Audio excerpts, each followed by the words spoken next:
Bapa kami yang ada di dalam kerajaan sorga, di dalam nama Tuhan Yesus Kristus, kami bersyukur dan berterima kasih Tuhan, kalau kesempatan ini kembali kami boleh datang kepadamu. Ampuni segala dosa dan kesalahan kami Tuhan, sucikan hati dan pikiran kami, kuasai keberadaan kami ya Bapa, roh, jiwa dan tubuh kami, hati pikiran kami kuasai dengan kuat kuasa Roh Kudus-Mu.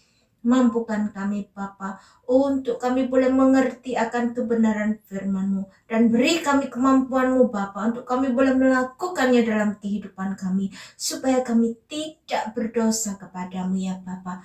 Terima kasih Tuhan, terima kasih. Ini segala doa dan permohonan kami yang kami imani dan kami peralaskan hanya di dalam nama Tuhan Yesus Kristus yang menjadi Tuhan dan Juru Selamat kami. Kami sudah berdoa dan mengucap syukur. Haleluya. Amin. Shalom. Salam sejahtera di dalam nama Tuhan Yesus Kristus. Saat pagi hari ini saya memberikan tema dunia sedang menuju kepada kebinasaan. Dunia yang kita diami saat ini bukanlah tempat tinggal kita yang sebenarnya.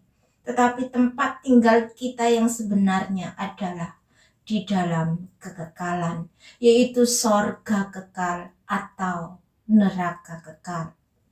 Firman Tuhan katakan bahwa dunia yang kita diami saat ini akan memburuk dan usang seperti pakaian. Bahwa akan ada saatnya gedung-gedung yang terlihat kokoh dan menjulang tinggi akan hancur rata oleh tanah, di mana tidak ada satu batu pun yang terletak di atas batu yang lain. Mengapa dunia sedang dalam kebinasaan? Mengapa tidak ada yang abadi di dunia ini? Apa yang menyebabkan semuanya ini?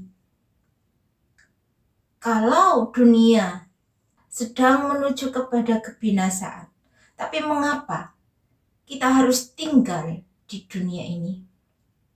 Kita harus mengetahui bahwa penyebab utama dari segala sesuatunya yang terjadi di dalam dunia ini adalah dosa, yaitu dosa ketidaktaatan manusia akan perintah Allah, sehingga manusia dan semua keturunannya dari generasi ke generasi sudah berada di bawah kutuk dosa, dan upah dosa itu ialah maut atau kematian kekal. Tapi syukur kepada Allah saudara, bahwa Allah tidak membiarkan manusia tinggal di dalam dosa-dosanya. Allah tidak membiarkan manusia sendirian, karena sejak awal Allah menciptakan manusia, manusia diciptakan Allah serupa dan segambar dengan Allah sendiri. Itulah sebabnya Allah sudah menyediakan makanan, yaitu pohon kehidupan di Taman Eden.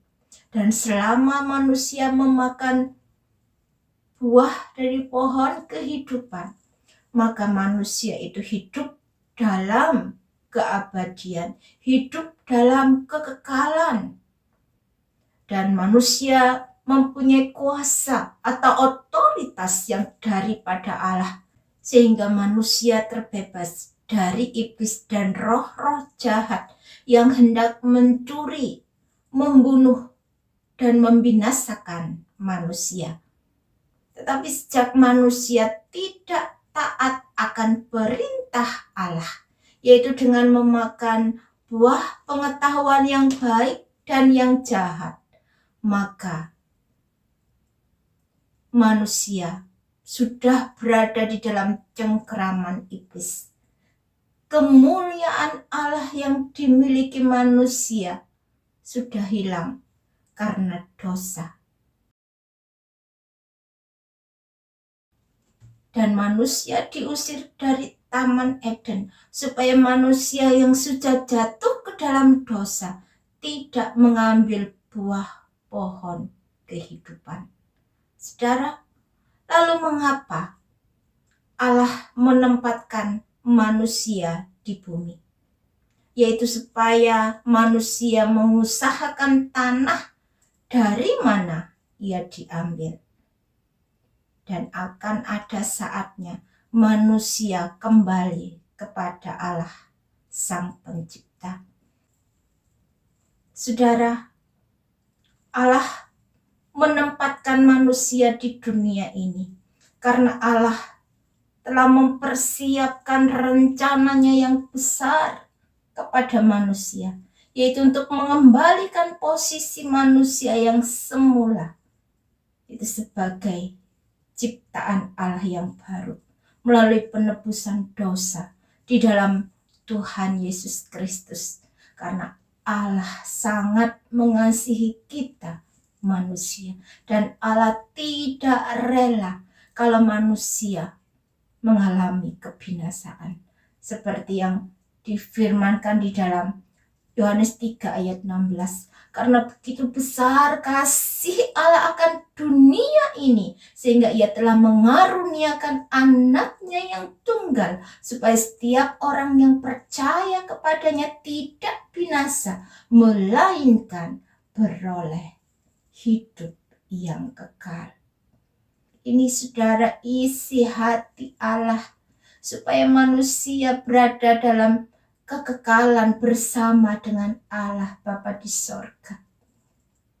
Dan Allah menyediakan keselamatan itu, yaitu melalui Tuhan Yesus Kristus sebagai jalan penghubung untuk kita sampai kepada Allah. Karena selama manusia berada di dalam dosa, maka manusia tidak bisa mencapai Allah.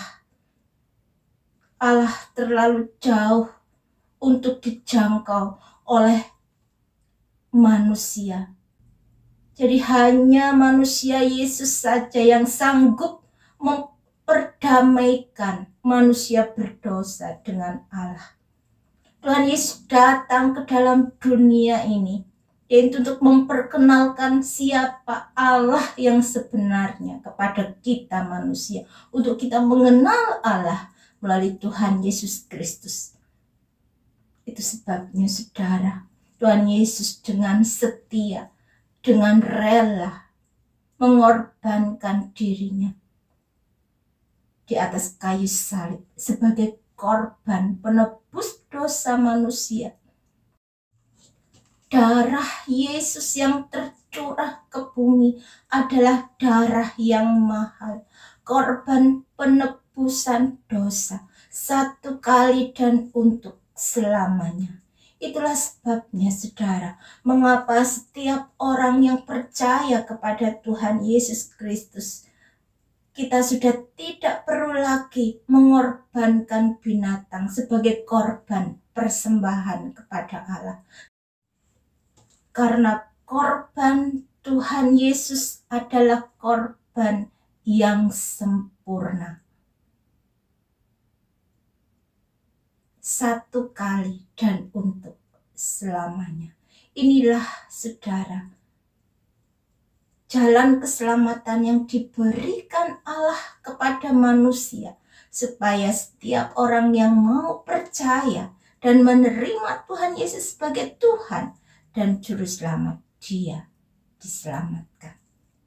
Iblis terus berusaha supaya manusia tidak percaya akan keselamatan yang Allah karuniakan melalui Tuhan Yesus.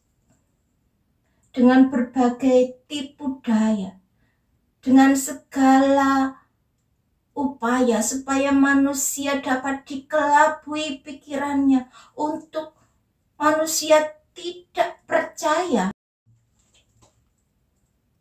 Karena iblis adalah pencuri, pembunuh, dan pembinasa manusia.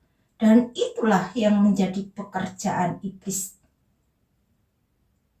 Di dalam kisah Ayub, kita bisa melihat contoh yang nyata bagaimana iblis menghendaki kecelakaan Ayub, memberi sakit penyakit kepada Ayub, membinasakan anak-anak Ayub.